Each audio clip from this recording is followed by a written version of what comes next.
Muy contento de verdad de estar aquí en Costa Rica. Este viaje como nosotros decimos en Santo Domingo, se ha barajado varias veces y qué bueno que estamos aquí.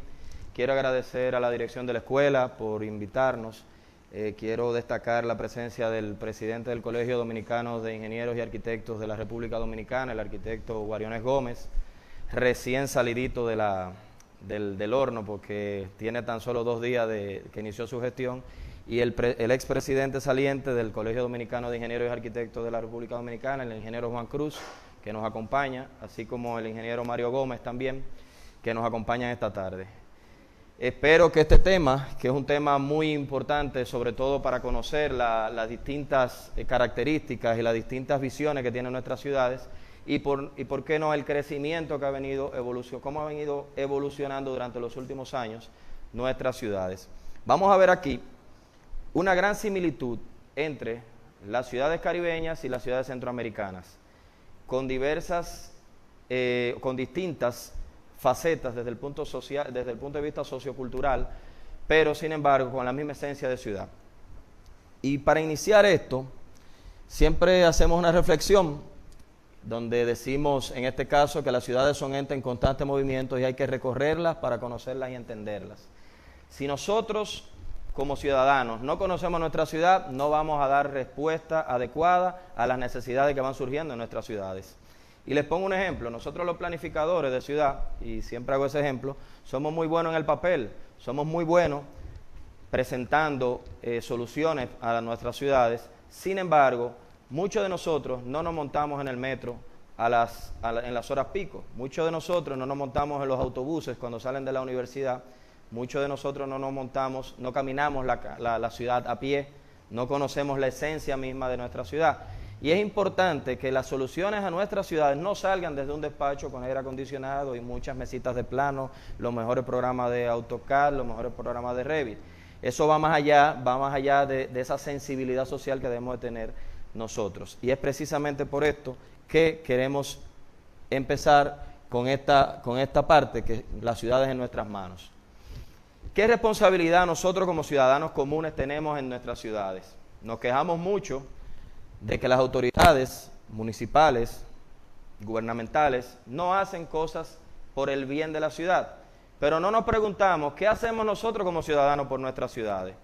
Hay una frase muy famosa de John Kennedy que decía que no preguntes qué puede hacer tu país por ti, sino qué tú puedes hacer por tu país. Y eso quiero transferirlo a la ciudad. O sea, que nosotros, que ustedes, como estudiantes emergentes, como arquitectos emergentes, que en los próximos años van a estar, crear esa conciencia de qué pueden ustedes hacer por su ciudad para mejorar las condiciones mismas de las mismas. En este diagnóstico de población urbana, la población urbana mundial tiene aproximadamente 54% y un 46% de población rural. Sin embargo, en Latinoamérica, Centroamérica y el Caribe, en sentido general, hay un 80% de nuestra población que es urbana. ¿Cuál es la población urbana? ¿Quién me dice? Vamos a ver, que yo no quiero hacer un monólogo aquí hoy. Esto es con preguntas. ¿Quién me dice para que se gane un premio? ¿Qué ustedes entienden por población urbana? ¿Perdón? Población de ciudad, ¿te ves? Ya hay un ganador del primer premio. Se ganó un chocolate de República Dominicana. Así que tienen que participar para que se gane más chocolatico. Efectivamente, la población urbana no es más que la población que vive en las ciudades. Tradicionalmente, esto ha venido cambiando. En los años 30, en los años 20, la población rural era mayor a la población urbana. Después de la revolución industrial, como todos ustedes saben, vino un cambio significativo en lo que son el proceso de crecimiento de nuestras ciudades. Pero a la vez también fue la época donde más se generó el impacto negativo hacia nuestro medio ambiente, debido al crecimiento de la industria, al nacer ya como las ciudades norteamericanas, como ustedes todos saben, son ciudades que se basaron en su desarrollo en el automóvil, y por esto a partir de los años, a partir del inicio de lo que es el automóvil, fueron surgiendo nuevas ciudades completamente diferentes a las aldeas relativamente que teníamos en aquel momento, sobre todo en Latinoamérica. Entonces, esta constante se debe a que muchas personas emigran del campo hacia nuestras ciudades buscando mejores oportunidades. Y eso es constante prácticamente en Centroamérica, muy distinto en las ciudades europeas y muy distinto en las ciudades norteamericanas. Fíjense cómo en el año 1990 la población mundial era de 5.300 millones de habitantes y ya para el 2015 creció 2.000 millones de habitantes. Las proyecciones que se tienen para el año 2030 es de 8.500 millones y el 2050 9.700 y prácticamente duplicado desde el año 1990 o más que duplicado. La proyección que existe es que la población mundial va a crecer en 11.200 millones de personas. ¿Qué va a pasar? Fíjense lo que está pasando. Fíjense cómo ya el mundo no aguanta más, nuestro planeta no aguanta toda esa carga. Y entonces, en la medida que van creciendo las ciudades, también va creciendo los problemas que se presentan en las ciudades. Y si nosotros en este momento no hacemos nada por parar, por frenar ese impacto negativo que tenemos, entonces va a pasar que vamos a colapsar y los servicios van a ir escaseando cada día más. Se estima que cada día 190.000 personas, que es equivalente a 1.3 millones por semana, lo que equivale a 70 millones de personas por año, que se vienen a sumar de lo rural, de la vida rural, a la vida urbana. Esto es un número muy significativo y eso Latinoamérica no escapa a esa realidad. Peor aún, tenemos unos promedios de crecimiento mucho más altos de todo el planeta. Hace 40 años tan solo Latinoamérica solamente contaba con 3 megalópolis, que son las ciudades de 10 millones de habitantes. Hoy en día son más de 30. Y se estima que para el año, en los próximos 20 años van a haber más de 100 ciudades a nivel mundial con más de 10 millones de habitantes. Guatemala, la profesora aquí, que me gustó mucho ver a alguien de Guatemala porque tengo una gran experiencia en Ciudad de Guatemala, por las implementaciones que se están haciendo desde el punto de vista del plan de ordenamiento territorial que se está dando, iniciando desde lo que es el plano local y comunitario hasta lo que es un plan general de crecimiento y desarrollo. Guatemala, como San José, como Santo Domingo, como Puerto Príncipe, como Ciudad de México, como Ciudad de Panamá, tiene los mismos problemas y lo vamos a ver aquí más adelante. Las ciudades latinoamericanas han tenido el desarrollo demográfico más significativo del planeta, un crecimiento sumamente importante en ese sentido, y dentro de los 10 grandes retos que tienen nuestras ciudades es el aumento de la población urbana. La tendencia de la población urbana, que en los próximos 30 años sea de un 90% de la población nacional va a vivir en nuestras ciudades latinoamericanas, y eso es sumamente preocupante. El tema de movilidad urbana, ¿quiénes de ustedes se quejan del tema de los trancas? ¿Aquí le llaman trancas? Ya le llamamos... Las presas. Se quejan mucho, me imagino que sí. Créanme que Guatemala es un tema, Santo Domingo es otro tema, y todas nuestras ciudades tienen esa misma problemática, con aspectos socioculturales completamente diferentes, pero al final de cuentas es el mismo problema. El cambio climático es otro de los problemas que también es importante destacar. El tema gobernanza y autonomía de los gobiernos locales. La mayoría de nuestras ciudades y de nuestros países se basan mucho en la centralización del poder. ¿Qué quiere decir la centralización del poder? ¿Quién me dice? Para que se gane otro chocolate. Los profesores no, porque no me van a hacer trampa. Nadie me dice. Le debo otro chocolate. El gobierno central, muy bien. Otro chocolatico por aquí. Ustedes ven que yo vine preparado para que ustedes no se me quejen y conseguí el papelito que me ponen de que solo le quedan 5 minutos, porque a mí no me gusta que me controlen. Como yo le dije, le prometí al profesor y al director de la escuela que esto va a ser hasta las 7 de la noche. Vamos a continuar así que al pasito. Entonces, la gobernanza, correcto. La mayoría de gobiernos locales no son independientes, aunque en papel lo tienen. Nosotros tenemos una ley en la República Dominicana, que es la 17607, que habla sobre la autonomía de los ayuntamientos de los gobiernos locales. Sin embargo, los gobiernos locales dependen mucho del gobierno central, porque si el gobierno central no le genera los recursos para ellos poder operar, y muchas veces se genera ese tema político, que es lo que ha afectado mucho el tema de nuestras ciudades. El control del crecimiento del parque vehicular, muy importante. O sea, el parque vehicular ha ido creciendo en la medida que las ciudades europeas han ido descartando el uso del automóvil poco a poco. De hecho, el modelo Finlandia, en Helsinki, la proyección que se tiene que de aquí al 2025, o sea, eso es allí, estamos hablando de 7 años, el programa y el plan de desarrollo que ellos tienen de ciudad va a ser, el tener un vehículo va a ser una molestia, porque tienen un transporte urbano, interurbano, de mucha eficacia, que va a ser prácticamente usted tener un vehículo, va a ser algo más que una necesidad o un lujo. Entonces, hacia esos lugares es que debemos ir viendo. Y ustedes me preguntarán, no, pero no podemos compararnos con la ciudad europea. No estoy diciendo esto. Lo que sí estoy diciendo es que las ciudades europeas nos llevan muchos años de desarrollo. Y por ende nosotros debemos de empezar a enfocarnos en cuál es el nivel de desarrollo que nosotros queremos lograr en nuestras ciudades. No es un tema comparativo, son dos culturas diferentes. Ustedes conocen a un señor que le llamaban Charles Edward Jeanneret. ¿No lo han escuchado nunca? Charles Edward Jeanneret. ¿Quién me dice? ¿No lo han escuchado? Otro chocolatico.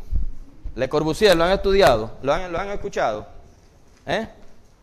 Me imagino que sí, porque el arquitecto que no ha escuchado ese señor o ese nombre, que deje esta carrera.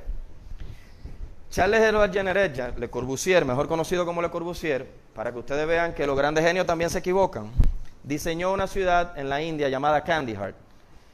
Kandahar, una de las ciudades más lindas y emblemáticas de la India. Sin embargo, la ciudad que menos funciona es en la India.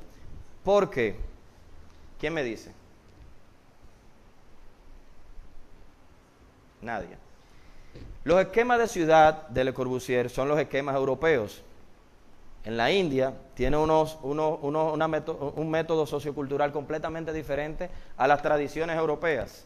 En la India usted va caminando y le ponen unos baños públicos y la ciudad, que fue interesantísima, la ciudad sin lugar a dudas lindísima, con unos espacios verdes, unas interconexiones sumamente interesantes. Sin embargo, tenía unas distancias entre unas cuadras y otras muy grandes, y también la separación de lo que es el punto comercial con el punto habitacional programó que la ciudad colapsara.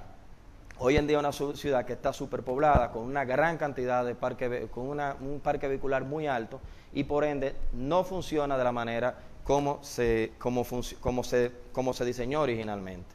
Otro ejemplo de ciudad, lo vemos aquí en nuestra región latinoamericana. ¿Conocen Brasilia? ¿Han escuchado hablar de Brasilia? Creo que está. Una ciudad preciosa. ¿Saben cómo le dicen a Brasilia? La ciudad sin alma. Una ciudad que, a pesar de ser una ciudad con todo lo que uno como diseñador, como planificador, sin embargo, se olvidó algo sumamente importante.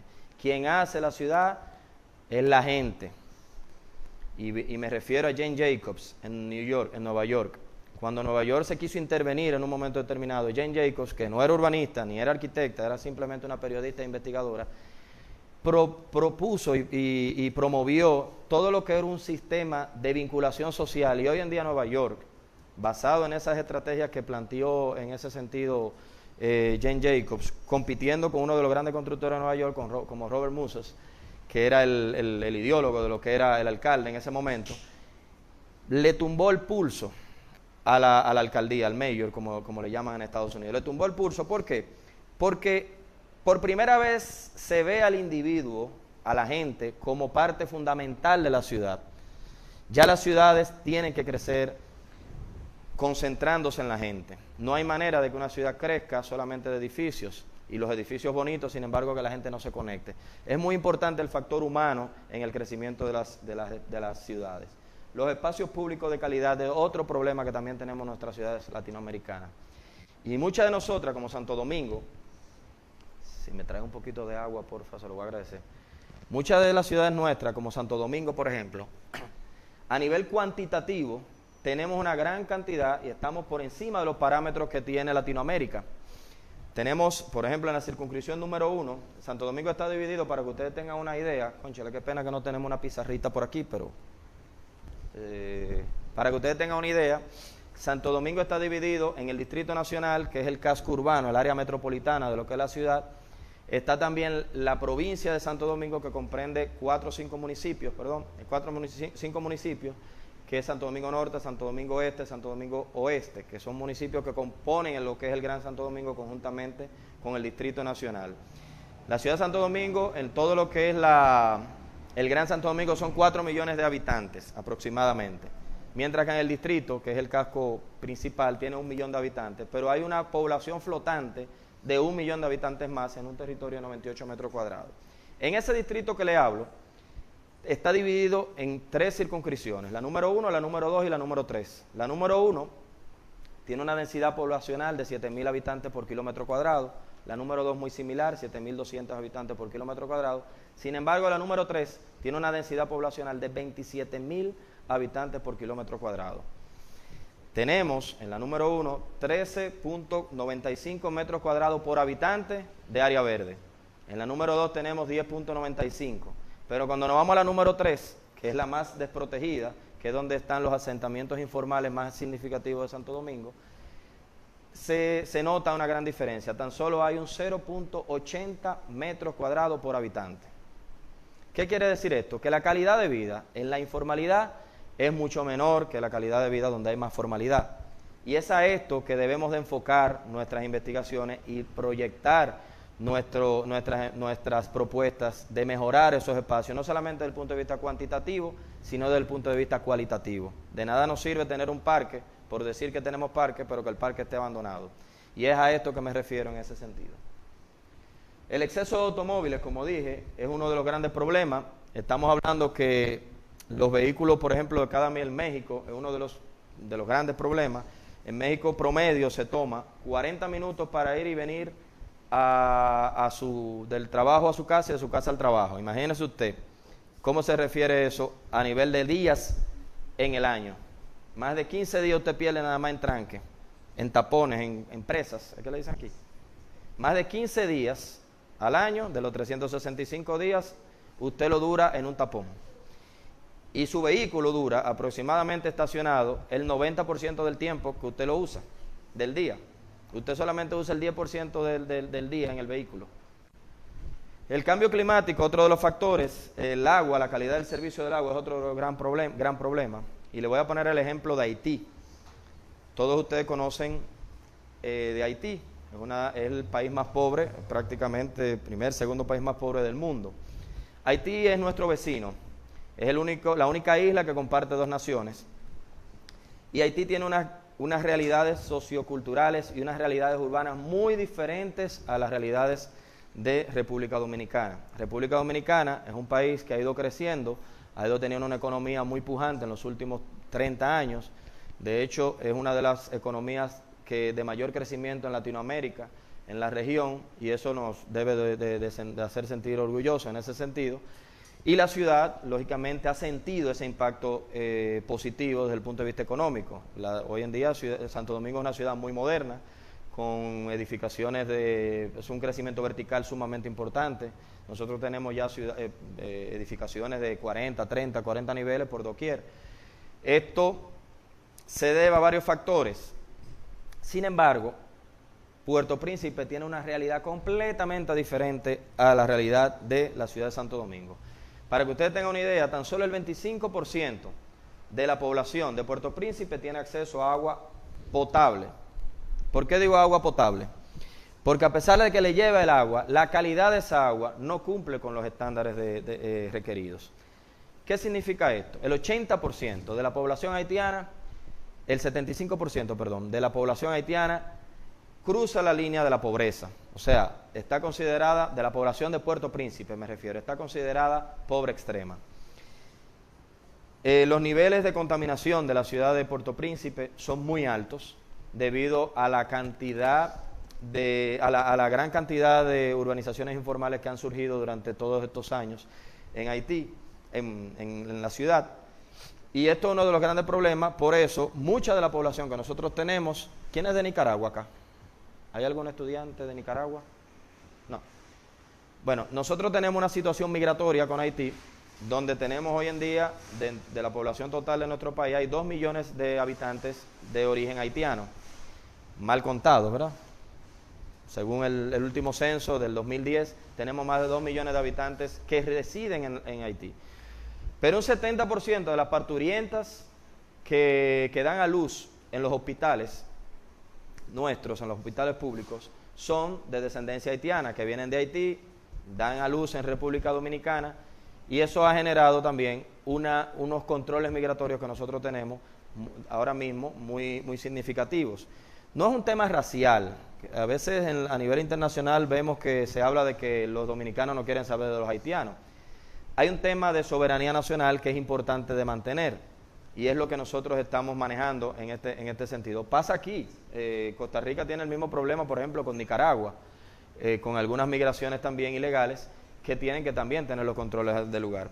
Esas migraciones de esos ilegales que vienen hacia la ciudad también generan necesidades. Esos haitianos que van a Santo Domingo, esos nicaragüenses que van ¿cómo se llama? Que vienen aquí a Costa Rica, los venezolanos que van ahora a Santo Domingo tiene una gran colonia de venezolanos, Panamá tiene una gran colonia de venezolanos. Entonces, esa migración también va generando necesidades. Y es importante darle y en la medida que también tenemos todos estos problemas y se van aumentando la población urbana, también va surgiendo otro problema: las inundaciones, las enfermedades respiratorias. Por ejemplo, en el caso nuestro, ya en Santo Domingo, y eso pasa también en Panamá, que ha tenido un crecimiento vertical interesante. En una vivienda, en un solar, en un lote, que tenía 300 metros, 400 metros, había una casa hace 20 años, una vivienda, que tenía patio, que también es una parte del área verde privada, no del área verde pública, del área verde privada. Esa urbanización que tenía 50 casitas, hoy en día nada más quedan 10 casitas. Y hay 40 casitas que se han convertido en edificios de apartamentos. En esa medida que va creciendo, va disminuyendo la cantidad de espacios de área verde, y por ende el suelo se vuelve menos permeable, y va generando estos cambios climáticos que ustedes van sintiendo, y todas esas olas de calor que a veces tú dices, bueno, pero aquí antes no se sentía calor. Yo recuerdo hace 5 años, cuando yo era un niño, íbamos a un río en un pueblo, hace unos 20 años, 20 y pico de años, íbamos a un río en un pueblo de mi madre, y cuando yo veía ese río era sumamente caudaloso. El otro día fui, hace una semana, que tenía muchos años que no iba, y lo que había era un riachuelito. Ese río caudaloso que yo veía cuando en mis años de juventud, de niñez, porque yo todavía estoy joven, no se rían. Hoy en día cambia completamente. Otro de los problemas de nuestras ciudades es los espacios públicos, como dije ahorita. El 23% de la población latinoamericana cree que sus espacios públicos no son seguros, y entre el 17 y el 40%, el 44% creen que los espacios públicos son insuficientes. Y le hago la pregunta a ustedes: ¿quién me dice cómo son sus espacios públicos acá en San José? A mí me encantaron. De verdad, vi el parque, ¿cómo se llama el parque que estoy ahorita? El parque Sabana, nos estamos quedando ahí al frente. Mañana voy a correr a ver si bajo un poquito la barriga, porque Sebastián me llevó a comer hoy bastante bueno, entonces no puedo llegar a sobrepeso. Y voy a aprovechar para conocer el parque también y trabajar y hacer algunos estudios en ese sentido.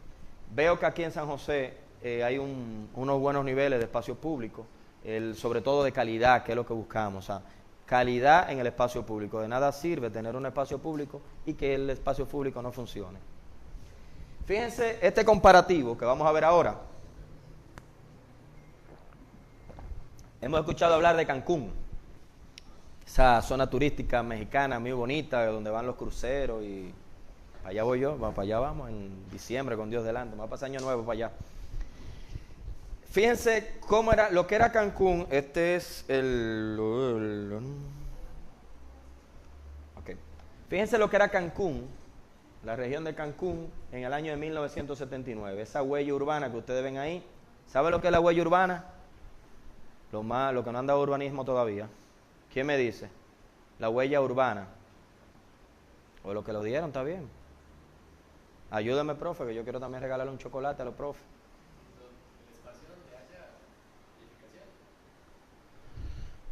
Si lo maneja más bonito, te doy un chocolate. ¿Perdón?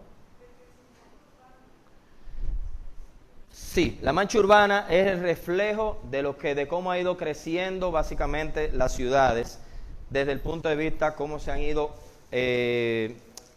cómo han ido incrementando su población urbana y lógicamente su condición física como ciudad. Así que tiene otro chocolatico. Fíjense cómo Cancún ha crecido.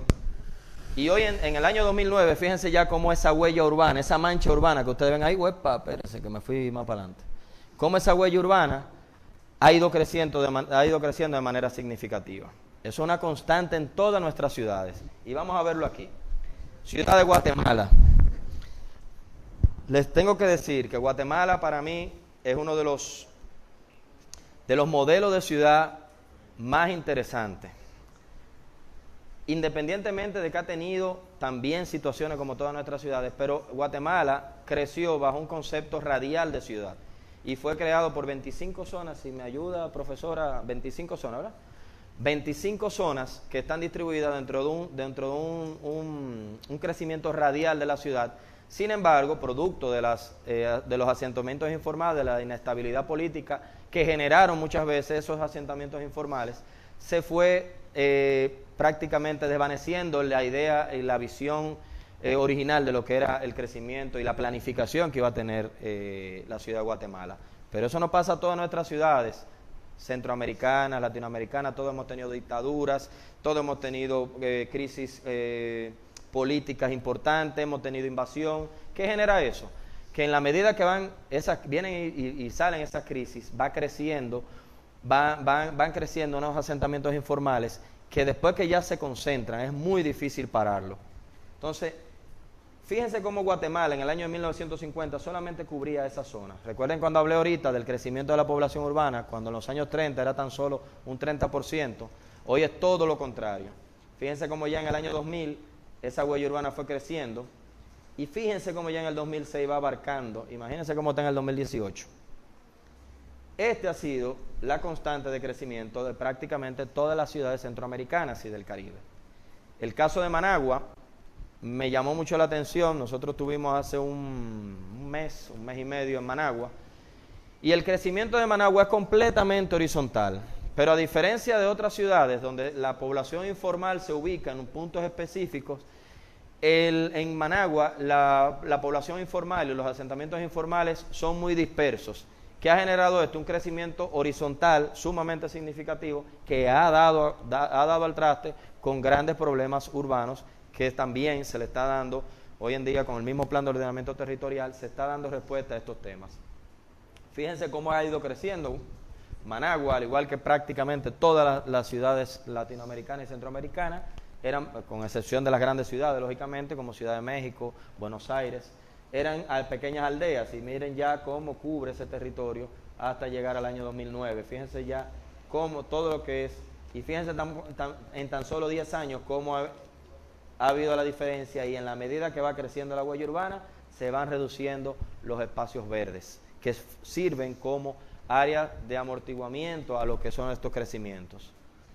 Este es el caso de San Juan, Puerto Rico. En el año de 1930, esa zona de San Juan, donde está el centro ahora mismo, donde está el estadio Girard Biltrom, fíjense cómo era prácticamente un área desolada, y fíjense ya cómo en el año 2015 de esta imagen, 2012, perdón, de esta imagen, ya cómo ha ido cambiando el aspecto urbano de la ciudad. Principales problemas de movilidad en Santo Domingo. Créanme, señores, que si ustedes se quejan aquí del tránsito, tenemos un tránsito muy pesado allá. Sin embargo, prácticamente es todo muy parecido. Dentro de los problemas, el desplazamiento, el 67% de los dominicanos entiende que el desplazamiento es muy difícil. Y el 64% cree que es peligroso y el 68% cree que es incómodo. El 58% de la población siente que pierde el tiempo en el tránsito. Lo que estábamos hablando ahorita. ¿Qué tiempo ustedes se toman de venir de su casa a la universidad, que vive un poquito más retirado y que vienen en automóvil? Por ejemplo, usted que me estaba bostezando un poquito ahí, dígame, ¿qué tiempo usted dura de llegar de su casa para acá, para la universidad? 2 horas. No, pero usted vive casi en Panamá. 2 horas de su casa acá. Pero usted se pasa el día aquí en la universidad, ¿verdad? Ah, ok. Pero usted no vive en la ciudad, vive en las afueras. Ok. Fíjense 2 horas, 10 kilómetros. Bueno, yo tengo un caso que se lo comenté a la profesora. A mí me pasó en Guatemala un caso y siempre lo traigo, lo llevo a colación. Yo me tocó dar una charla en la Universidad de San Carlos y era a las 8 de la mañana. Llegamos tarde en la noche, a las 10 de la noche nos llevan al hotel que quedaba en una ciudad que se llama Antigua, una ciudad preciosa, una ciudad colonial, pero muy, muy, muy pintoresca, muy bonita. Parecía una ciudad fantasma porque no había un carro parqueado a las 10 de la noche cuando llegamos. Ese trayecto de Ciudad de Guatemala, el aeropuerto a Antigua, es aproximadamente de 40 minutos, un tránsito normal. Cuando nos dejan en el hotel, la conferencia mía me tocaba a primera hora, a las 8 de la mañana. Entonces me dice la decán que teníamos, me dice, arquitecto, lo venimos a buscar a las 5 de la mañana. Y yo, ¿cómo? Usted es tan loco, no, yo no voy a venir a las 5 de la mañana. No, pues sí, tiene que ser a las 5. Yo no, pero ¿y cómo es? Pero eso es 40 minutos. No, son 3 horas.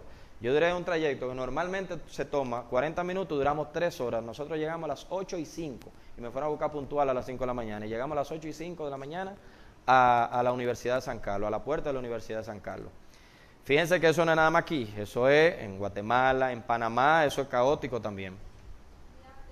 Me gusta eso, que me pregunten, vienen un chocolate, aunque yo no le hice la pregunta, pero me gusta que levanten la mano.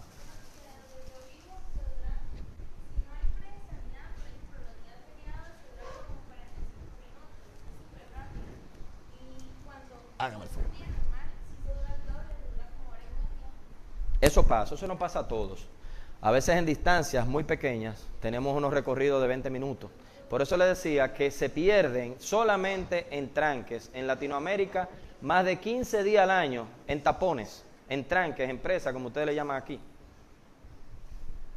El aumento de la población. Bueno, la población urbana en Latinoamérica y el Caribe, 111 millones de personas viven en América Latina y en el Caribe.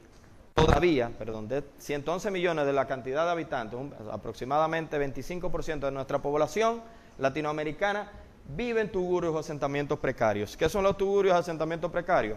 En algunos países le llaman favelas, en otros países le llaman barrios marginados, pero son esos asentamientos informales que se forman en las ciudades de manera irregular. Y la población que está viviendo en la ilegalidad y en la informalidad con relación al suelo urbano llega aproximadamente un 40% en muchas ciudades y áreas metropolitanas. Por ejemplo, Brasil tiene 20 regiones metropolitanas, pero tan solo Sao Paulo, Río de Janeiro y Belén concentran el 43% de la población. Fíjense que Brasil tiene una gran cantidad de territorio, pero el 43% de esas aglomeraciones urbanas solamente están en esas 3 ciudades. Río, Sao Paulo y Belén. El área metropolitana, por ejemplo, de Buenos Aires, tiene 820 asentamientos informales. Es sumamente grande el área metropolitana. Los indicadores urbanos de Latinoamérica son de 428 millones de habitantes que viven en Latinoamérica y el Caribe, viven en ciudades. Se estima que el Banco Interamericano de Desarrollo, la población crecerá en 100 millones de personas para los próximos 20 años en toda la región. O sea, que en 20 años nuestra población urbana va a crecer 100 millones de gente más. Imagínate, sigan metiendo la gente a las ciudades. ¿Qué buscamos con esto? 4 ciudades actualmente tienen más de 10 millones de habitantes, pero para el 2025 van a ser 6 ciudades. ¿Cuáles son esas ciudades? Buenos Aires, Ciudad de México, Sao Paulo, que son ciudades sumamente pobladas. Los 4 problemas fundamentales de nuestras ciudades latinoamericanas son el tema vivienda. Los déficits habitacionales son muy altos en nuestras regiones, hay muchas personas y el déficit depende no solamente desde el punto de vista cuantitativo, sino desde el punto de vista cualitativo. Y me explico. Hay personas que viven y dicen que tienen una casa, pero esa casa no cumple ni siquiera con los requerimientos más mínimos de lo que es una vivienda digna. Entonces, eso se considera el déficit cualitativo. El déficit cuantitativo es la cantidad de personas que no tienen acceso a vivienda. El otro tema es infraestructura y servicios urbanos. Aquí llueve mucho, me dicen, ¿verdad? Llueve mucho. ¿Qué tal el drenaje pluvial acá? ¿No se inundan las calles? Pero eso no pasa a todos. El otro día, allá en Santo Domingo, yo vivo en un edificio y vivo en el primer piso. y se metió agua en medio sector y estaba la gente incluso en torres de alto rendimiento porque los drenajes colapsaron. La cantidad de agua fue tan grande que los drenajes fueron colapsando. Entonces, eso es otro de los problemas desde el punto de vista de infraestructura. Las vías, las avenidas, las calles que tenemos son insuficientes para ese crecimiento del parque vehicular que hemos tenido. Pero en todas las regiones es distinto. Por ejemplo, en nuestro país tenemos un parque vehicular alto. Sin embargo, el 53% de ese parque vehicular es motocicleta. Pero hay ciudades donde, por ejemplo, en San Pedro de Macorís, que es una de nuestras ciudades también principales, el 80% de los vehículos son motocicletas. San Cristóbal tiene un 75% de los vehículos son motocicletas. La República Dominicana, para que tengan una idea, es considerado uno de los países que mejor infraestructura urbana tiene. Bueno, Sebastián estuvo por allá acompañándonos y vio la calidad de la infraestructura vial. Una conectividad interesantísima entre un punto y otro de la región. Sin embargo, tenemos otro número importante. Tenemos el segundo índice más alto de muertes por accidentes de tránsito del mundo, del planeta, después de Nigeria, si mal no recuerdo. Nigeria es el primer lugar. Eso, ustedes me preguntarán, pero ¿cómo si ustedes tienen considerada las mejores vías de la región, de repente tienen tantos accidentes?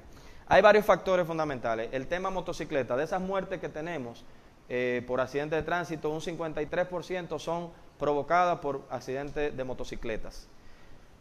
El alcohol no se queda y nosotros somos un país caribeño.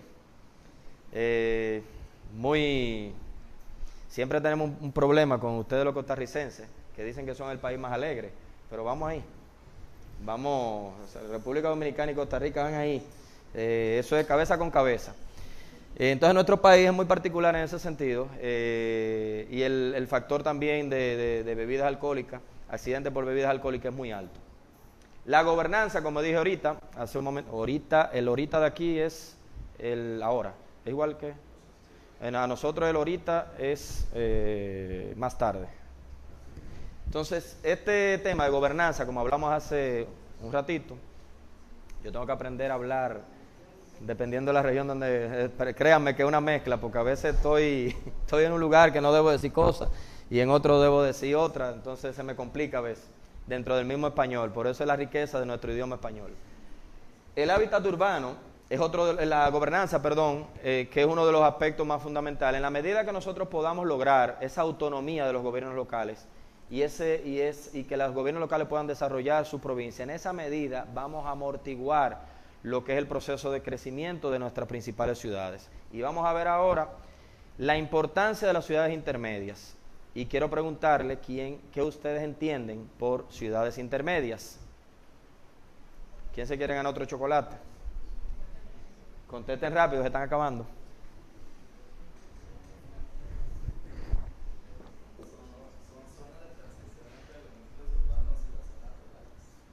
Ese hombre dio urbanismo hace poco, Ese hombre va a tener que dar 2 chocolates porque respondió bien. Ahí se ganó 2.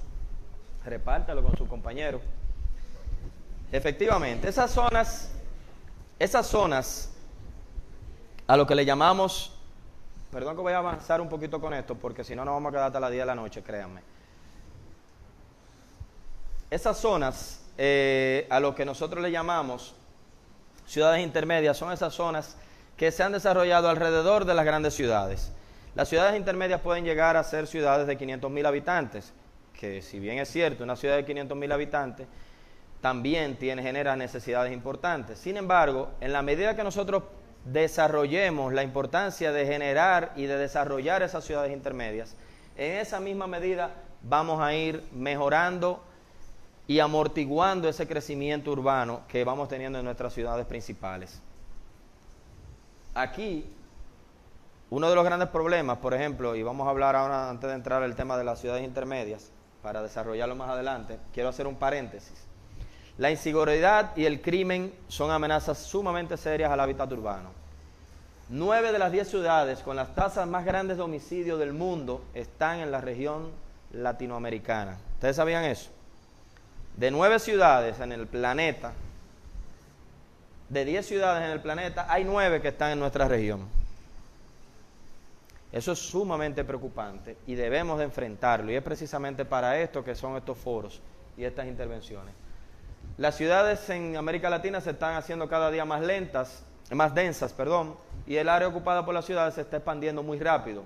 Esto genera un patrón no sostenible de ocupación de suelo y a su vez genera unos niveles de delincuencia importantes. En la medida que hay menos oportunidades de trabajo, en la medida que hay menos oportunidades de mejorar tu calidad de vida, en esa misma medida se va distorsionando el pensamiento del ser humano y va buscando otras salidas para poder sostenerse. Y muchos de estos incurren en lo que es los temas de delincuencia. Vamos a ir a donde va... Ok, ciudades intermedias. Ahí quería llegar. Estas ciudades intermedias funcionan como zonas de amortiguamiento de lo que son los crecimientos urbanos de las grandes ciudades. Una ciudad intermedia en nuestros países, en nuestras regiones, puede perfectamente ser una ciudad entre 100.000 y 500.000 habitantes. Pero en China, por ejemplo, una ciudad intermedia puede perfectamente ser una ciudad pequeña de 5 millones de habitantes. Una ciudad en China de 5 millones de habitantes es una ciudad intermedia. Para nosotros en la región, una ciudad de 5 millones de habitantes es una metrópolis. Y somos pocas. Por ejemplo, Santo Domingo, que es muy poblada, solamente tiene, conjuntamente con el Gran Santo Domingo, prácticamente cerca de 4 millones de habitantes. Entonces, estas ciudades reciben más del 60% de la población urbana mundial. O sea, toda la población que ya no puede entrar a las grandes ciudades porque los costos de solar de las grandes ciudades han ido aumentando y es muy poco sostenible vivir en una gran ciudad, utilizan estas herramientas de crecimiento, estas herramientas de ciudades intermedias para instalarse. Pero si no se toman las medidas ahora de desarrollar adecuadamente las ciudades intermedias, va a pasar que se va a conjugar con las grandes ciudades y en vez de ser entes de amortiguamiento, lo que van a ser entes de empeorar el proceso de crecimiento de nuestras ciudades. Y es a esto que quiero enfocar esta explicación para ustedes. Tenemos que tomar muy en cuenta el mejorar los aspectos regionales de nuestras ciudades intermedias para poder ser entes de mejoras de las grandes ciudades, para no seguir cargando las grandes ciudades, porque en la medida que seguimos cargando esa población urbana de las grandes ciudades, van generando mucho más necesidades y por ende ustedes, sus hijos, sus nietos, y si llegan los bisnietos a ver eso, van a ser los más afectados. Y es momento de accionar. Recuerden que ahorita hablaba de Europa. Yo recuerdo una reunión que tuve hace un tiempo en una alcaldía allá en la República Dominicana, y en la reunión habíamos unos técnicos. A veces nosotros los técnicos a veces nos vamos mucho a la utopía de lo que debería de ser y no es una ciudad. Sin embargo, nos olvidamos de realidades y las respuestas que nosotros debemos de dar a nuestras ciudades deben de basarse en nuestras realidades, sobre todo nuestras realidades sociales y culturales. Y recuerdo que en esa reunión estábamos hablando de un plan de desarrollo de unos parques, de unos espacios públicos, y uno de los técnicos me dice, fíjate Mayobanex, porque por ejemplo en Bruselas, y me pone el referente de Bruselas, y después me mete a Sydney, y después me mete, y yo no, espérate, tú no me puedes poner un referente de una ciudad que todavía nosotros no hemos llegado ahí. Tenemos que buscar referentes regionales, cosas que se han podido lograr en Bogotá, en Medellín. ¿Y por qué no podemos lograrlo, por ejemplo, nosotros aquí en San José? Déjenme decirle que Medellín pasó de ser una de las ciudades más peligrosas del mundo y hoy en día es una de las ciudades más seguras y de mejor planificación urbana de América Latina y con mayores tasas de crecimiento desde el punto de vista de calidad de vida. ¿Y por qué eso no lo podemos hacer? ¿Qué tienen los colombianos? ¿Quién es colombiano aquí? Son amigos míos los colombianos, a mí me encanta Colombia. Bueno, se hagan un chocolate, pero nada. ¿Qué tiene Medellín? ¿Qué tiene Bogotá? Que no tenga San José, que no tenga Costa Rica, que no tenga Ciudad de Panamá. No tiene nada. Nada en el sentido que le haga la diferencia. ¿Cuál es la diferencia? como decimos allá, que ellos se pusieron para eso. Se pusieron a hacer ciudad, pero no hacer ciudad construyendo edificios, hacer ciudad integrando la gente. La ciudad no crece si usted puede tener una ciudad linda, y vimos los ejemplos de Candy, vimos los ejemplos de Brasilia, y hay muchísimos ejemplos. El último fue Norman Foster con Masdar City en los Emiratos Árabes, en Abu Dhabi. Una ciudad súper inteligente, pero nadie va. Entonces, la idea es que la gente use su ciudad, quiera su ciudad.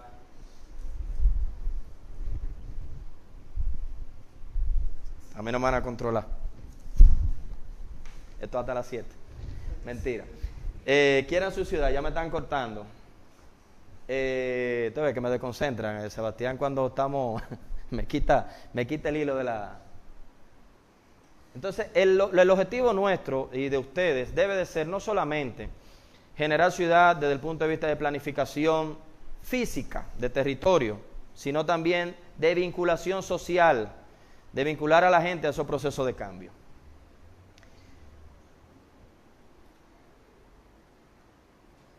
Ok, volvemos aquí al tema de las ciudades intermedias para culminar ya. Y son el punto de encuentro, como dijo su compañero, entre lo rural y el mundo urbano. Son esas ciudades, lástima que no tengo un lápiz acá, son esas ciudades que si usted tiene su ciudad principal en el centro, son esas ciudades que van todo alrededor de esas principales ciudades y funcionan, como les dije ahorita, de soporte para mejorar ese impacto que se va generando en las grandes ciudades. Y es básicamente la función. Por ejemplo, las ciudades intermedias son una pieza clave para conseguir sostenibilidad del planeta. Y yo le pregunto a ustedes, ¿qué es la sostenibilidad? Esa palabrita bonita, ¿verdad? Y se menciona mucho, y usted la oye en todos los foros, y las ciudades sostenibles. ¿Qué es la sostenibilidad? ¿Qué ustedes entienden por sostenibilidad? Y no me digan como me dijo una estudiante en Panamá. Bueno, estábamos juntos allá, Sebastián. Ella se paró y se expresaba muy bien. Y nos dijo, no, nuestro proyecto, profesor, va a ser un proyecto sostenible, autosostenible completamente. Y yo, pero muy bien, qué bien, proyecto autosostenible. ¿Y cómo va a ser su proyecto autosostenible? Claro, profesor, nosotros vamos a tener un centro de boletería, vamos a vender entrada y con el dinero que produzca eso vamos a mantener el espacio, el parque. Y mucha gente se equivoca con eso y entiende que eso es sostenibilidad. Sostenibilidad no es solamente la parte económica, sostenibilidad influye en la parte medioambiental, en la parte social. Esos son tres aspectos fundamentales en mejorar la calidad de vida de nuestras ciudades. Y es ahí donde debe de dirigirse esto. Que esto no sea simplemente, el hablar de sostenibilidad no sea un ejercicio utópico y una conjugación de frases bonitas para que la gente crea que uno sabe. Es para que se puedan aplicar a estos crecimientos. Para el año 2030 se estima que el 50% de la población urbana vivirá en ciudades intermedias, o lo que le llaman iCities, así como iPhone, pero iCities. En el 2050 ese porcentaje aumentará en un 70%. Fíjense lo importante de que esas ciudades intermedias no sigan creciendo como sin la planificación que han crecido las grandes ciudades. La idea de intervenir, ya las grandes ciudades con los problemas que tienen es más difícil de resolverlos que mejorar el tema de las ciudades intermedias, para que estas ciudades intermedias vayan creciendo. Así que ya después que me dieron los 5 minutos, quiero agradecerles a todos su presencia. Me faltan 2 chocolates. La mejor pregunta, lo voy a dejar ahora para que me hagan preguntas, si las hay, y la mejor pregunta se van a dar otro chocolate. Así que muchísimas gracias.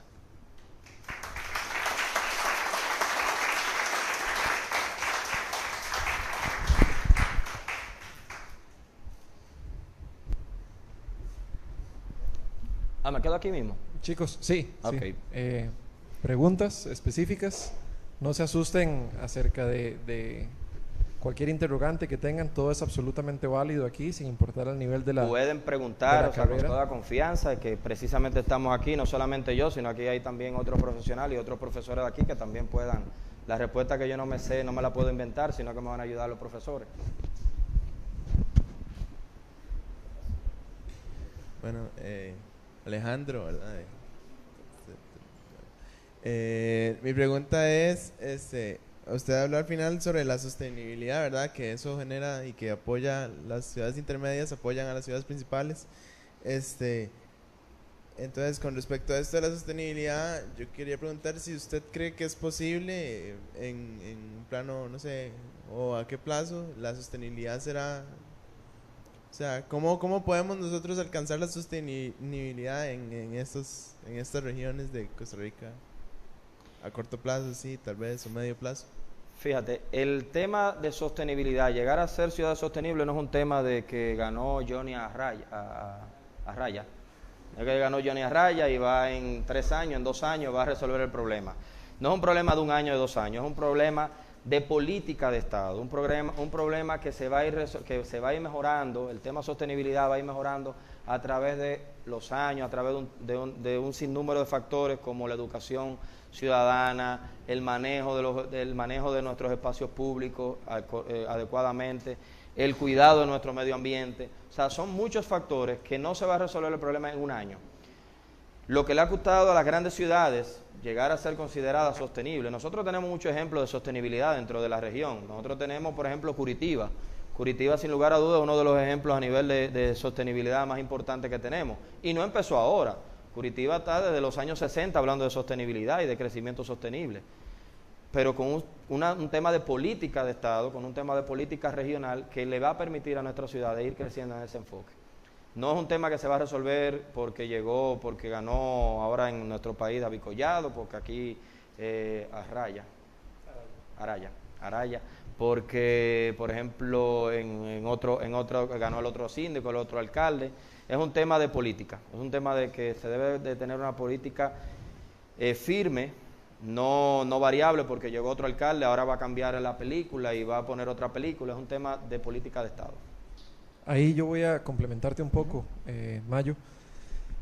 Ciertamente, Ale, la apuesta de la sostenibilidad es una apuesta de largo plazo, no es de corto plazo. Hay algunos efectos que se pueden medir en el mediano, pero entendiendo mediano a partir de 10 o 15 años.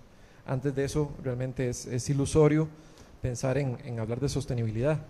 Sin embargo, hay algo importantísimo en lo que nos trae hoy el arquitecto acerca de la escala regional. Y no sé si ustedes lo saben, pero la mayoría de países latinoamericanos carece de estructuras de gobernanza regional. Aquí tenemos el gobierno central, eso es escala país, escala territorial, escala grande. Y de ahí, ¿cuál es la siguiente escala de administración a la que se salta? A las municipalidades. ¿Y eso qué escala es? Escala cantonal, escala local. Entonces hay un hueco entre esas dos. Tenemos las grandes instituciones y ministerios nacionales, y de ahí se salta a donde el detalle es demasiado pequeño como para poder atender disfunciones regionales de múltiples municipalidades. El GAM, ¿cuántas municipalidades tiene el GAM? El chocolate ahí, el que responda a este sería otro chocolate, que queda en chocolate aquí. ¿Cuántas munis hay en el GAM? Rápido, Google. La llamada a un amigo, el comodín. 31. Hay 30, es mío ese chocolate. 31 municipalidades. No, nadie. Hay 31 municipalidades en el GAM. ¿Cuál fue que habló? No. Ahorita tiro otro. No. La división de esas municipalidades no obedece necesariamente a factores físico-espaciales, son político-administrativos.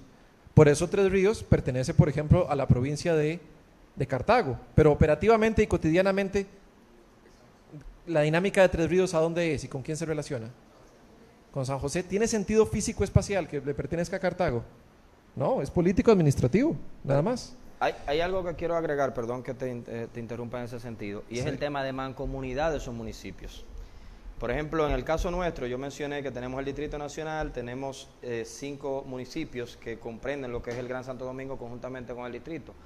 Pero esos procesos de conurbación que hay, donde ya otras provincias se unen prácticamente a lo que son las ciudades, que manejan una serie de políticas. Sin embargo, por ejemplo, el Distrito Nacional tiene una serie de políticas y de ordenamiento territorial, pero no necesariamente coinciden con la que tiene Santo Domingo Oeste, ni con la que tiene Santo Domingo Norte. Entonces, la falta de enfoque mancomunado de esas estrategias de desarrollo impiden que el crecimiento realmente pueda ser de manera sostenible.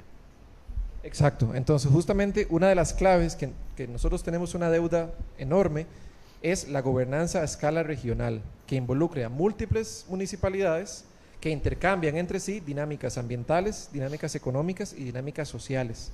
Por ejemplo, en Heredia pasa mucho, las municipalidades heredianas dialogan muy poco entre sí, pero intercambian todos los días grandes flujos de personas por las zonas francas y por los puntos de atracción laboral. Mientras no existan una estructura de gobernabilidad regional, difícilmente le podemos entrar de manera seria al asunto de la sostenibilidad. Y sobra decir que tiene que ser una estructura de entidades mancomunadas de corte técnico, predominantemente técnico.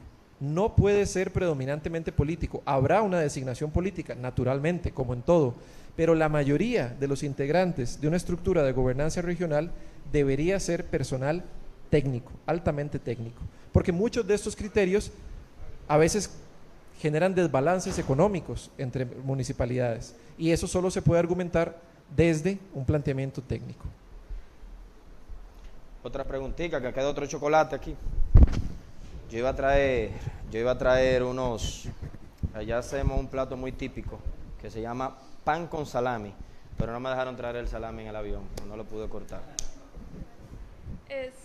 Yo la verdad desconozco mucho del tema de planificación urbana y todo esto, pues que soy de primer año, pero me surge la duda de que si de verdad, por ejemplo, acá en el centro urbano, bueno, en San José, toda esta parte, yo me puedo pensar, ¿de verdad es posible, qué sé yo, encontrar una propuesta para cambiar la situación urbana pese a las situaciones económicas del país que, pues bien, o sea, la ciudad está construida, ¿verdad? Y creo que es imposible como derribar todo como para surgir con una nueva idea, ¿verdad? Es un poco loco. Y tal vez pienso que generar una propuesta alrededor de este movimiento urbano puede que aún sigan existiendo las problemáticas del centro de San José, por ejemplo. Entonces, ¿de verdad existe como algo que afecte directamente y positivamente este centro urbano, algo así? Mira, por eso cuando hablé al principio, comentaba de la importancia y de la frase, hice referencia a la frase de John Kennedy, que yo puedo hacer, que puede hacer mi país por mí, sino que tú puedes hacer por tu país. Y yo creo que la función ahora mismo de ustedes es generar propuestas. Y ustedes son estudiantes y generan sus propias necesidades y ven todos los problemas que hay.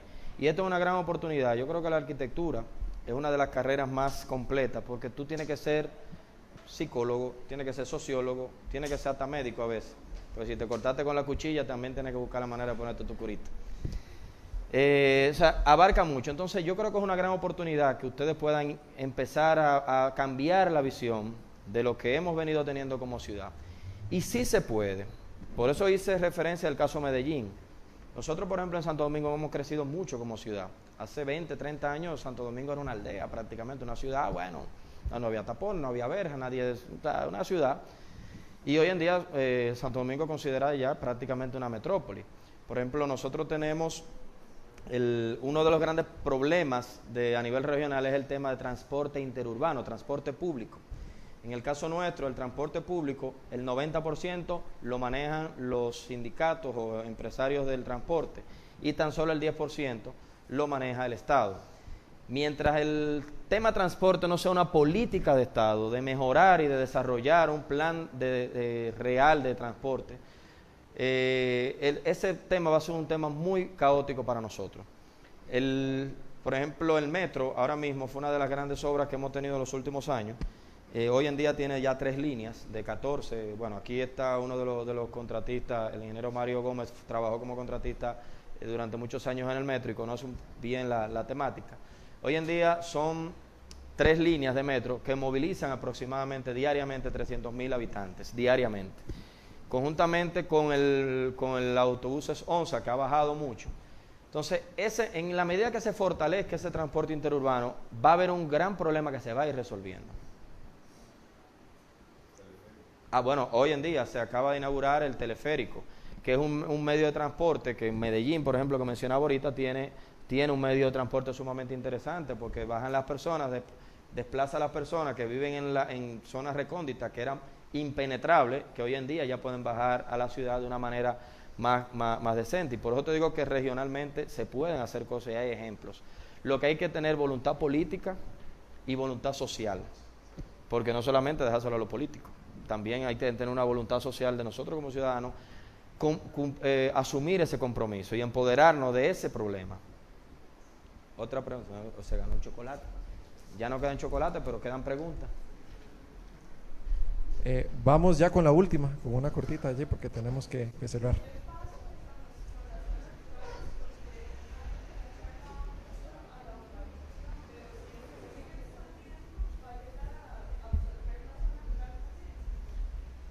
Sí, y ese es el gran problema. Y lo rural tiene su importancia, porque es la zona productiva, es la zona donde, por ejemplo, ustedes tienen aquí mucho el café, el cacao creo también, ¿verdad? Cacao, café, nosotros teníamos durante muchos años caña de azúcar, éramos pioneros en tema de caña de azúcar. Hoy en día, bueno, zanahoria aquí se cosecha mucho también. Parece que ¿cómo se llama? El conejo Bob vivía por estos lados, porque tengo entendido que hay mucha cosecha pero sí, la importancia de mantener ese criterio de desarrollar las zonas rurales. La idea con esto no es simplemente hablar de ciudad, sino también hay un tema de mantener el tema productivo, si me permiten, excúsenme, de continuar ese desarrollo productivo de esas regiones. O sea, no solamente, por eso la sostenibilidad, no solamente hablamos de sostenibilidad en ciudad, también en la parte rural, también todo lo que genera a nivel nacional. O sea, es importante esa pregunta. Lástima que ya no tengo más chocolate para darte, pero creo que le di 2-1, que ese compañero suyo, como buen compañero, le regala el otro chocolate. No sé si hay otra más. Eso me gusta que pregunten. Bueno, ahora que hablaba sobre la parte de que para hacer una ciudad uno tiene que vincular a la gente y tiene que vincular, digamos, a las personas. Mi pregunta es cómo, o sea, generar una ciudad que sea buena, que vincule a las personas, pero que no genere o sea, no genere esa parte de los tuburios, que no genere tanto, porque digamos el crecimiento urbano, siempre va a generar tuburios. Entonces, ¿qué parte de la vinculación? Porque se supone que si uno vincula a una ciudad y vincula a las personas, también debería vincular las partes de los tuburios. Claro. Entonces, ¿cómo puede ser un crecimiento urbano que vincule a las personas que no genere tanto esa parte de los tuburios? Porque desde ahí es donde debe de empezar. Es formalizar la informalidad. O sea, que esa población informal, esa población que como ustedes le llaman, viven así como es empezar a organizar esa informalidad dentro de nuestras ciudades y hacerle entender. Por eso hay un aspecto educacional muy importante, no simplemente mejorar la infraestructura. Tú le puedes mejorar la infraestructura a un barrio, sin embargo la gente que va a vivir ahí nunca se va a acostumbrar a utilizar esa infraestructura. Nosotros tuvimos un caso allá que se llama La Barquita. Se desplazaron en una zona muy marginada de asentamientos informales y se desplazaron. Tradicionalmente se desplazaban las personas, se llevaban de un sitio para otro, la movían a ese sitio, le daban un apartamento, se movían otra vez, vendían el apartamento, lo alquilaban, lo negociaban y volvían otra vez para el barrio. Entonces, ¿de qué se trata esto? De tú mejorar, como el caso de La Barquita que se hizo hace poco, de tú trabajar, desplazar a esas personas, pero no solamente darle una vivienda digna, sino también enseñarlo a vivir en una vivienda digna. Y es lo que se ha hecho allá con ese tema. Yo creo que es interesante el tema de desarrollar esas comunidades más desde el inicio, incluso con el tema de los reciclados. O sea, eso puede ser un medio de producción para esa persona y a su vez también está aportando a lo que es la limpieza del sector. Ahora mismo se han implementado varios programas en ese sentido y yo creo que por ahí debe de empezar el asunto. No es simplemente enfocarnos en mejorar los parques, mejorar todo ese tipo de cosas. Quiero aprovechar, no sé, ¿se me fue Sebastián? Okay. Lo voy a comprometer porque el director no está aquí, pero vamos a mandar el mensaje. Yo creo que es interesante que ustedes vayan investigando o buscando un área que pueda ser desarrollada. Nosotros hicimos un taller en Panamá muy interesante sobre el desarrollo de una zona turística, una playa que estaban abandonadas, y de ahí surgieron una serie de propuestas extremadamente interesantes por medio de estudiantes. Yo creo que aquí se podría hacer algo muy similar, un taller de urbanismo, y es una propuesta que a lo mejor podemos desarrollar, un taller de urbanismo para intervenir y que ustedes mismos sean quienes intervengan con sus ideas. Y ustedes verán, como dijo ella, ¿y cómo lo podemos hacer? Ustedes verán todas las ideas que les surgen a ustedes al momento de usted sentarse y plasmar, y al momento de usted investigar, hacer un trabajo de campo, hacer un levantamiento físico, hacer un levantamiento social, y en esa misma medida van a ir conociendo las necesidades para poder dar respuesta. Yo creo que podemos desarrollar un taller en alguna zona, como él dice, o sea, alguna zona que esté, algún asentamiento informal, de poder hacer propuestas que puedan surgir por parte de la universidad y por parte de ustedes que sean interesantes.